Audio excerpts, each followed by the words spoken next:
हो तो बोलिए नमस्कार प्रणाम। चलिए से बात करते हैं माल के मोबाइल। टेंशन में जिंदगी आ गई बा, माल को माल हरा गई बा। देखिए भाई, सबसे पहले जो माल हराएगा तो किसी को भी टेंशन हो रहा है, हमारा भी टेंशन हो जाता है। आखिर जब हम बात करते हैं किसी को करे टेंशन में होता है, टेंशन में तो हम लोग खाने भी नहीं खाते हैं, इतना टेंशन हो जाता है, इतना प्यार के प्रति गर्म फिरता है। अब बात करते हैं गाने का। गाने के जो है आज जो है चौथा दिन हो चुका है। चौथे दिन में जो है 35 लाख व्यू जो है प्लस मिल चुका है अब तक गाने को।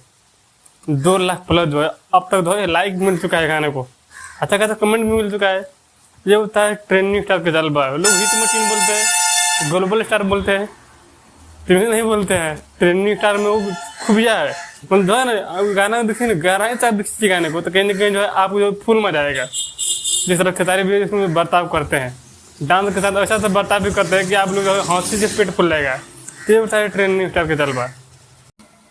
बाकी आप लोग इसी तरह प्यार दुलार बनाते रहिए और खेसारी भैया को ढेर सारा प्यार और आशीर्वाद दीजिए, और साथ में भी जो थोड़ा भी हम लोग को प्यार दीजिए। हम जो है वीडियो बनाते हैं बस आप लोग एंटरटेनमेंट के लिए। फाइन मिलते हैं नेक्स्ट वीडियो में शाम को जो है पूरा जानकारी लेकर। बाकी आप लोग जहाँ भी रहिए खुश रहिए, मस्त रहिए और जो है बस खिलखिलाते रहिए। जय हो।